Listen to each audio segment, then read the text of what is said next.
selamat datang kembali dengan saya Banin di Ipus Channel. Di video kali ini saya akan membagikan tips rahasia bagaimana caranya bagi seorang penulis novel online untuk menghasilkan setidaknya 1000 kata cerita dalam waktu 1 hari. Untuk kalian yang ingin mengetahui update-update terbaru dari channel ini, jangan lupa klik subscribe dan nyalakan loncengnya. Terima kasih. Salah satu tantangan sekaligus tuntutan ketika kalian memiliki hobi atau profesi sebagai penulis novel online adalah bagaimana caranya kalian bisa mempublish setidaknya 1 chapter setiap harinya. Sementara setiap 1 chapter cerita itu rata-rata memiliki jumlah kata kisaran 1000 kata. Maka jika kalian memiliki profesi atau hobi menjadi penulis novel online, kalian seringkali dituntut untuk bisa menghasilkan 1000 kata setiap harinya.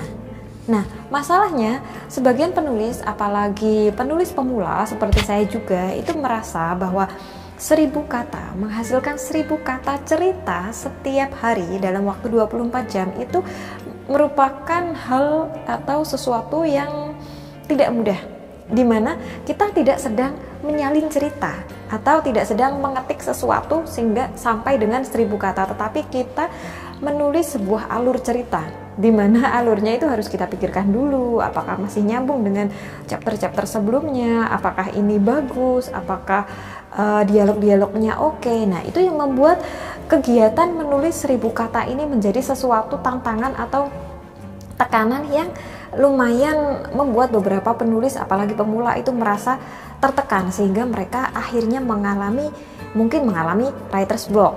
Nah, ada satu tips menarik yang datang dari salah satu penulis favorit saya, yaitu Bang Sujin Gauron, terkait masalah ini.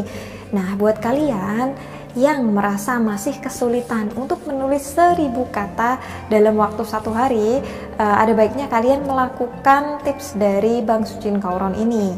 Menurut Bang Sujin Gauron, seseorang itu akan mengalami masa-masa sulit dalam menulis 1000 kata ketika mereka itu melakukan mencari inspirasi sambil menulis. Nah, ingat, merupakan kesalahan yang fatal bagi beberapa penulis ketika mereka itu mencari inspirasi sekaligus menulis.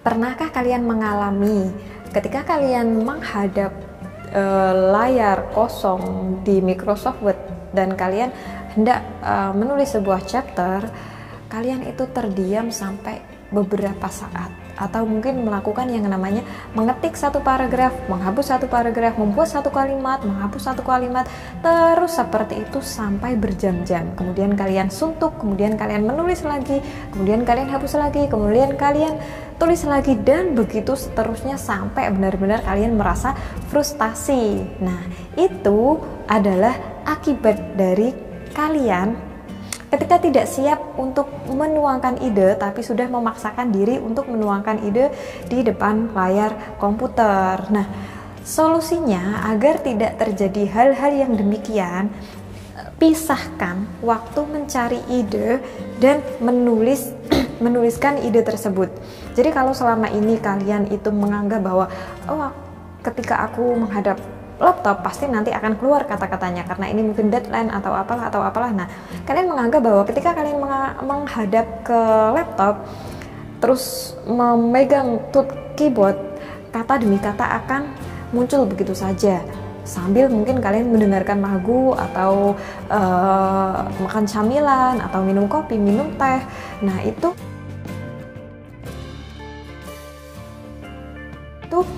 tidak disarankan karena kegiatan tersebut, yaitu kegiatan mencari ide sekaligus menulis, itu berpotensi membuat waktu menulis kalian itu tidak efisien, dimana otak kalian itu atau tubuh kalian itu kalian paksa untuk melakukan 2 hal yang berat dalam satu waktu.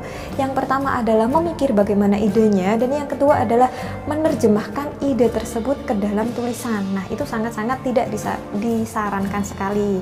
Cara yang benar adalah pertama-tama kalian bisa mencari ide atau berbelanja ide di luar waktu menulis. Nah, jadi sebelum kalian melakukan kegiatan menulis, terlebih dahulu kalian kumpulkan ide-idenya. Mencari ide ini setiap orang itu bisa berbeda-beda caranya. Ada yang menonton film, ada yang membaca buku, ada yang duduk-duduk di taman mungkin, atau berdiam diri, me time, mendengarkan musik, dan macam-macam. Ketika kalian sudah merasa mendapatkan ide yang menarik terkait bagaimana kelanjutan cerita dari novel yang kalian buat, ada baiknya kalian jangan langsung menuliskannya ke dalam sebuah chapter. Kalian jangan langsung setelah mendapat ide langsung aku buka laptop, aku lanjutin nulis.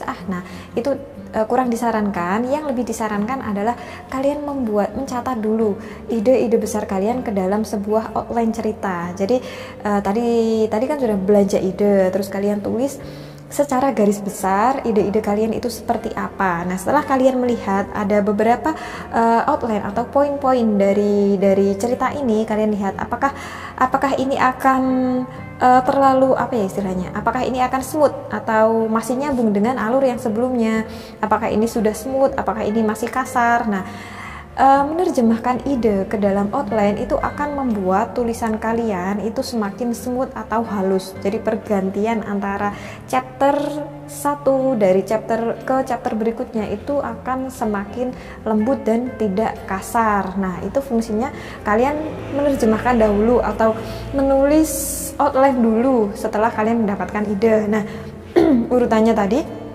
setelah kalian belanja ide dan menuangkan ide tersebut ke dalam sebuah outline cerita ini baru kalian tuangkan ke dalam tulisan atau chapter yang tadi jumlahnya adalah 1000 kata itu. Jadi setelah kalian memiliki ide dan memiliki outline, bagaimana lanjutan ceritanya, bagaimana konflik-konflik ini akan kalian goreng sedemikian rupa. Nah, lalu kalian menghadap ke laptop, itu kalian akan sangat-sangat memudahkan tugas tubuh kalian untuk merangkai kata-kata, karena otak kalian sudah tidak lagi bekerja keras menjalankan dua hal sekaligus, yaitu berbelanja ide, memikirkan alur yang tepat untuk cerita kalian, kemudian menerjemahkan ide-ide tersebut ke dalam sebuah tulisan. Nah, otak kalian atau tubuh kalian tidak dipaksa melakukan berbagai macam kegiatan dalam satu waktu, karena kalian sudah melakukannya secara terpisah-terpisah, secara terstruktur. Nah, jadi ketika kalian menghadap laptop waktu itu, setelah kalian memiliki bahan-bahan itu, ada kemungkinan besar kalian akan merasa lebih ringan saat menulis, dan tulisan kalian akan terasa lebih bernyawa lagi, karena memang tulisan tersebut sudah dipersiapkan dari step-step sebelumnya. Jadi seperti itu tips yang saya terjemahkan dari uraian yang diberikan oleh Bang Sujin Kouron terkait tentang bagaimana caranya untuk ini apa ya istilahnya, bisa sebagai solusi untuk yang mengalami writer's block, atau bagaimana caranya untuk memenuhi tuntutan sekaligus tantangan dari seorang penulis novel online yang harus menulis setidaknya 1 chapter setiap harinya. Nah, semoga penjelasan yang saya tangkap dari Bang Sujin Kouron tersebut bermanfaat bagi kalian semua. Terima kasih.